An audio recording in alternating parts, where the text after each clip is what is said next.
Hello friends, welcome to my channel.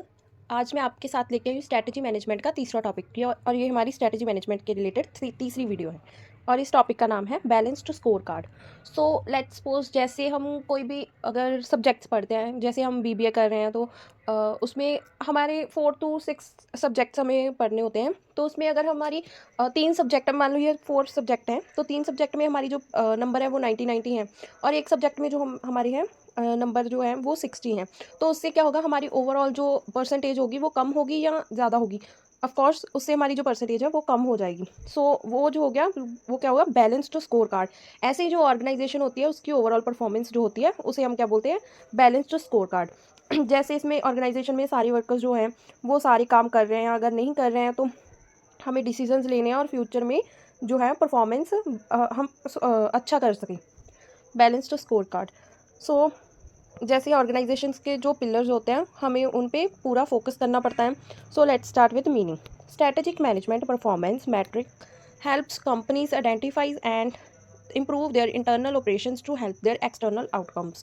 Strategy management performance क्या होता है, हेल्प करता है कंपनीज की आइडेंटिफाई करने के लिए या फिर इम्प्रूव करने के लिए उसके इंटरनल ऑपरेशंस क्या होते हैं, टू हेल्प मतलब उनके एक्सटर्नल उनका आउटकम क्या होगा, उसके लिए इंटरनल जो होते हैं ऑपरेशंस को इम्प्रूव करते हैं। Measures past performance data and provides feedback on how to make better decisions in the future.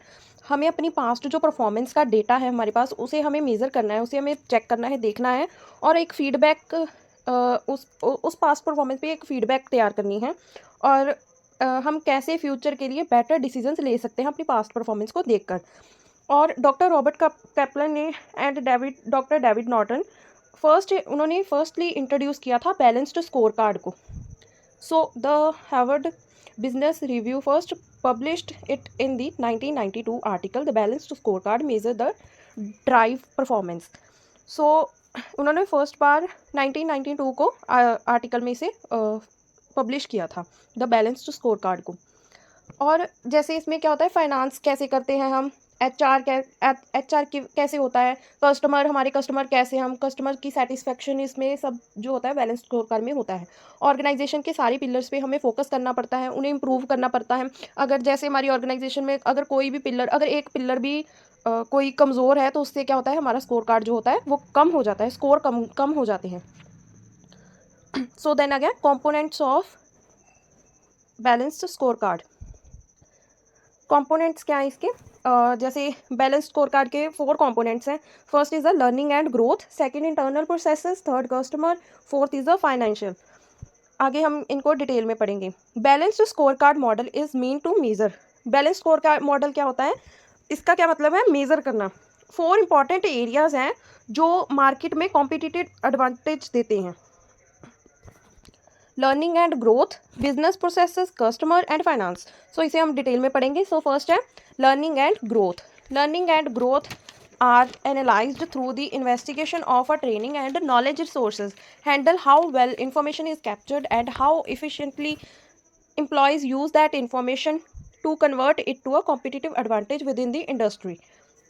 सो इसमें क्या है, जैसे ऑर्गेनाइजेशन में क्या फैसिलिटीज़ हैं, लाइक ट्रेनिंग की फैसिलिटी है या नहीं है, नॉलेज की फैसिलिटी है या नहीं, या वेल ट्रेंड रिसोर्सेज हैं, एम्प्लॉयज़ हैं या नहीं है काम करने के लिए, वो क्या है लर्निंग एंड ग्रोथ में होता है।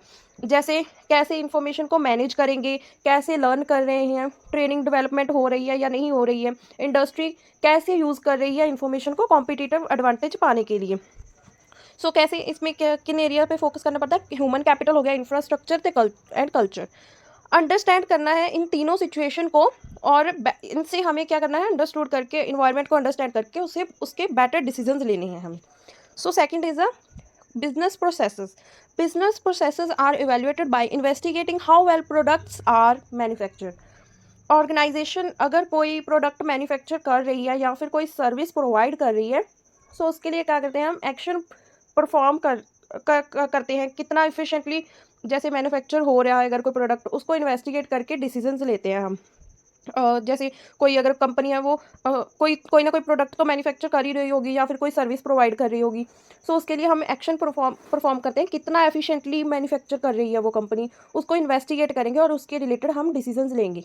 Operational management is analyse to track any gaps, delays, bottlenecks, shortage और वेस्टेज। और इसके टू आगे इफ़िशिएंसी एंड क्वालिटी पे फोकस करता है।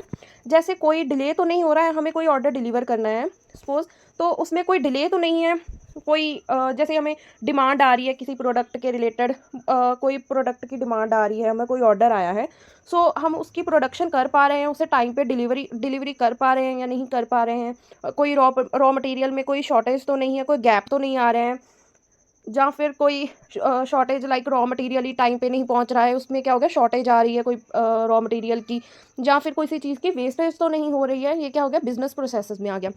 Then third is a customer.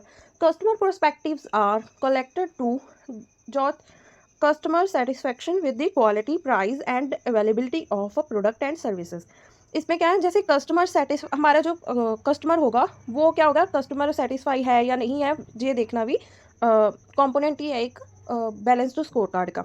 जैसे प्रोडक्ट अवेलेबल है या नहीं ये भी हमें देखना है, क्वालिटी प्रोडक्ट की मिल रही है या नहीं, प्राइसिंग सही है या नहीं है प्रोडक्ट की, सर्विस टाइम पे हम कस्टमर को सर्विस टाइम पे प्रोवाइड कर रहे हैं या नहीं कर पा रहे हैं, customer provide feedback about their satisfaction with current products, customer value. जैसे कस्टमर जो होता है वो प्रोवाइड करता है फीडबैक भी, जैसे कस्टमर के पास से हमें फीडबैक ली जाती है, जैसे कॉल करते हैं कस्टमर सर्विस सेंटर्स वाले कि वो हमारे प्रोडक्ट सेटिस्फाइड है या नहीं सेटिस्फाइड है, वो क्या करते हैं एक फीडबैक लेते हैं। जैसे हमने देखा होगा, अगर हमने कभी ऑनलाइन ऑर्डर किया होगा कोई चीज़, तो वो क्या करते हैं हमें चीज़ डिलीवर करने के बाद हमसे क्या मांगते हैं, फीडबैक मांगते हैं, हमें बोलते हैं हमें रेटिंग दीजिए, आपको कैसी सर्विस लगी, आपको वैल्यू ऑफ कस्टमर है या नहीं है, कैसी आपको जैसे 5 स्टार रेटिंग्स होती हैं वो रेटिंग दें। जैसे स्विगी पे हम कुछ ऑर्डर करते हैं तो वो ऑर्डर डिलीवर करने के बाद हमें जो डिलीवरी बॉय होता है वो क्या बोलता है हमें रेटिंग ज़रूर देना इस चीज़ के लिए। सो हम क्या करते हैं उन्हें फीडबैक देते हैं, हमें कस्टमर कैसे लगा, उसका नेचर कैसा था, उसके टाइम ज़्यादा कंज्यूम तो नहीं किया, ऐसे हम उसको क्या करते हैं 5 स्टार रेटिंग, या फिर उन्होंने स्टार्स में रेटिंग को लगाया होता है, या फिर फीडबैक हम लिख के भी फीडबैक देते हैं।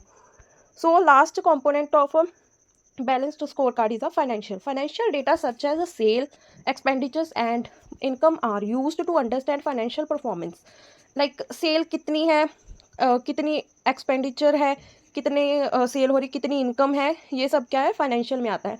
दीज फाइनेंशियल मैट्रिक्स में include financial ratios, budget, variance और इनकम टारगेट्स।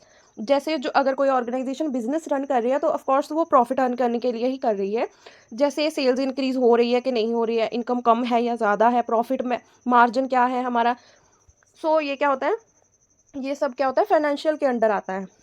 सो अकाउंट्स में जैसे हम बैलेंस शीट बनाते हैं, प्रॉफिट एंड लॉस अकाउंट वगैरह देखते हैं, वो सब क्या है वो फाइनेंशियल के अंडर ही आता है। सो जैसे हमें मेज़र करना है परफॉर्मेंस, 4 जो पिलर हमने जो पढ़े हैं अभी, फाइनेंशियल हो गया, जैसे ये कस्टमर था, बिजनेस प्रोसेसेस था और लर्निंग एंड ग्रोथ था, वो 4 पिलर्स क्या है, किसी भी ऑर्गेनाइजेशन के 4 पिलर्स को मेज़र करना है, उनकी परफॉर्मेंस को मेज़र करके उन्हें ठीक करना है, देखना है कि वो ठीक है या नहीं है। अगर वो ठीक है तो इसका मतलब है कि वो बैलेंस है, हमारी बैलेंस स्कोर कार्ड क्या है, बैलेंस है वो ऑर्गेनाइजेशन में। अगर बैलेंस है फिर तो ठीक है, अगर नहीं बैलेंस है तो हमें उन एरियाज़ पे फोकस करके स्ट्रैटेजीज बनाकर उन्हें इम्प्रूव करना पड़ेगा। सो यही था हमारा balanced score card and its components. Thank you for watching, bye bye.